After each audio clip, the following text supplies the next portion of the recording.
Cinderella. Once there was a gentleman who married, for his second wife, the proudest and most haughty woman that was ever seen. She had, by a former husband, 2 daughters of her own humor, who were, indeed, exactly like her in all things. He had likewise, by another wife, a young daughter, but of unparalleled goodness, sweetness of temper, which she took from her mother, who was the best creature in the world. No sooner were the ceremonies of the wedding over, but the mother-in-law began to show herself in her true colors. She could not bear the good qualities of this pretty girl, and the less because they made her own daughters appear the more odious. She employed her in the meanest work of the house. She scoured the dishes, tables, etc., and scrubbed Madame's chamber, and those of Mrs., her daughters.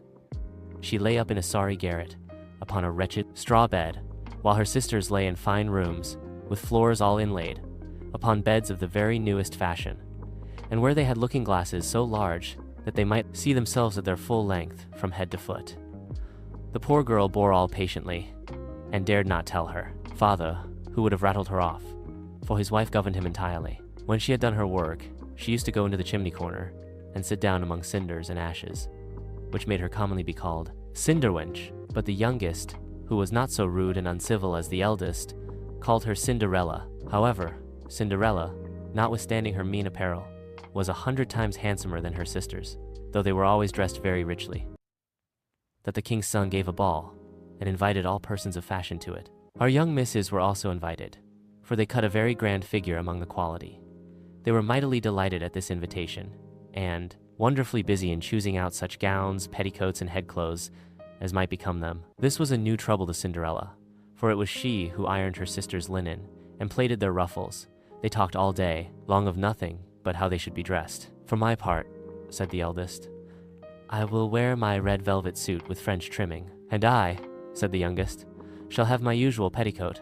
But then, to make amends for that, I will put on my gold-flowered manteau and my diamond stomacher, which is far from being the most ordinary one in the world." They sent for the best tire-woman they could get to make up their headdresses and adjust their double pinners, and they had their red brushes and patches from Mademoiselle de la Poche. Cinderella was likewise called up to them, to be consulted in all these matters, for she had excellent notions, and advised them always for the best. Nay, and offered her services to dress their heads, which they were very willing she should do. As she was doing this, they said to her, "Cinderella, would you not be glad to go to the ball?" "Alas," said she, "you only jeer me. It is not for such as I am to go thither." "Thou art in the right of it," replied they. "It would make the people laugh to see a Cinderwench at a ball." Anyone but Cinderella would have dressed their heads awry, but she was very good, and dressed them perfectly. Well, they were almost 2 days without eating. So much were they transported with joy. They broke above a dozen laces in trying to be laced up close, that they might have a fine, slender shape, and they were continually at their looking-glass. At last the happy day came. They went to court, and Cinderella followed them with her eyes as long as she could, and when she had lost sight of them, she fell a-crying. Her godmother, who saw her all in tears, asked her what was the matter. "I wish I could. I wish I could." She was not able to speak the rest, being interrupted by her tears and sobbing. This godmother of hers, who was a fairy, said to her, "Thou wishest thou couldst go to the ball. Is it not so?" "Why, yes," cried Cinderella with a great sigh. "Well," said her godmother, "be but a good girl, and I will contrive that thou shalt go." Then she took her into her chamber, and said to her, "Run into the garden, and bring me a pumpkin." Cinderella went immediately to gather the finest she could get, and brought it to her godmother, not being able to imagine how this pumpkin could make her go to the ball. Her godmother scooped out all the inside of it, having left nothing but the rind, which done, she struck it with her wand, and the pumpkin was instantly turned into a fine coach, gilded all over with gold. She then went to look into her mousetrap, where she found 6 mice, all alive, and ordered Cinderella to lift up a little the trap door, when, giving each mouse, as it went out, a little tap with her wand, the mouse was that moment turned into a fine horse, which altogether made a very fine set of 6 horses, of a beautiful mouse-colored dapple gray. Being at a loss for a coachman, "I will go and see," says Cinderella. "If there is never a rat in the rat trap, we may make a coachman of him." "Thou art in the right," replied her godmother. "Go and look." Cinderella brought the trap to her, and in it there were 3 huge rats. The fairy made choice of one of the 3 which had the largest beard, and, having touched him with her wand, he was turned into a fat, jolly coachman who had the smartest whiskers eyes ever beheld. After that, she said to her, "Go again into the garden, and you will find 6 lizards behind the watering pot. Bring them to me." She had no sooner done so, but her godmother turned them into 6 footmen, who skipped up immediately behind the coach, with their liveries all bedaubed with gold and silver, and clung as close behind each other as if they had done nothing else their whole lives. The fairy then said to Cinderella, "Well, you see here an equipage fit to go to the ball with. Are you not pleased with it?" "Oh, yes," cried she. "But must I go thither as I am, in these nasty rags?"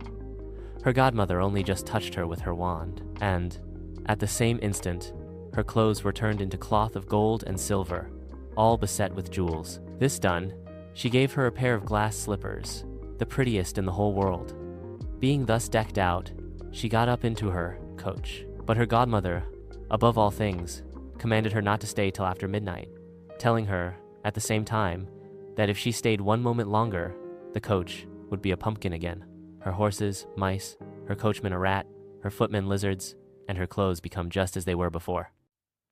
She promised her godmother she would not fail of leaving the ball before midnight, and then away she drives, scarce able to contain herself for joy. The king's son, who was told that a great princess, whom nobody knew, was come, ran out to receive her.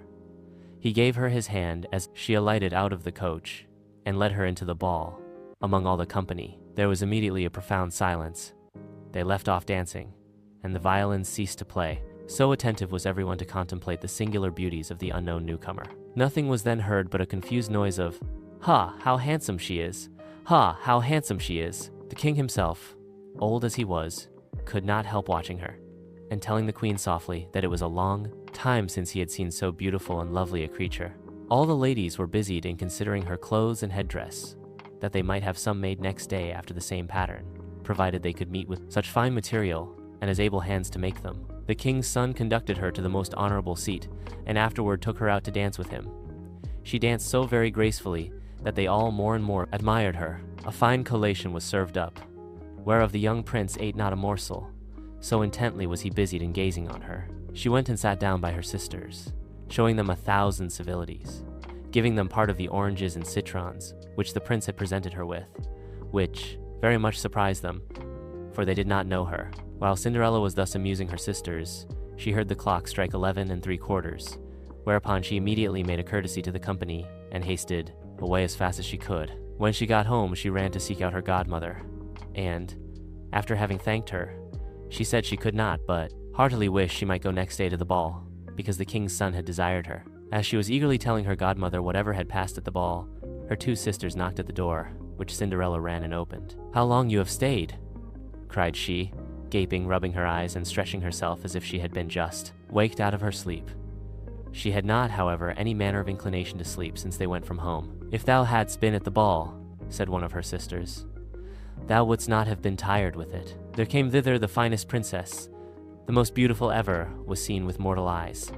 She showed us 1,000 civilities, and gave us oranges and citrons." Cinderella seemed very indifferent in the matter. Indeed, she asked them the name of that princess, but they told her they did not know it, and that the king's son was very uneasy on her account, and would give all the world to know who she was. At this, Cinderella, smiling, replied, "She must then be very beautiful indeed. How happy you have been. Could not I see her?" "Ah, dear Miss Charlotte, do lend me your yellow suit of clothes which you wear every day." "Aye, to be sure," cried Miss Charlotte. "Lend my clothes to such a dirty cinder wench as thou art. I should be a fool." Cinderella, indeed, expected well such answer, and was very glad of the refusal, for she would have been sadly put to it if her sister had lent her what she asked for, jestingly. The next day the 2 sisters were at the ball, and so was Cinderella, but dressed more magnificently than before. The king's son was always by her, and never ceased his compliments and kind speeches to her, to whom all this was so far from being tiresome that she quite forgot what her godmother had recommended to her, so that she, at last, counted the clock striking 12, when she took it to be no more than 11. She then rose up and fled, as nimble as a deer. The prince followed, but could not overtake her.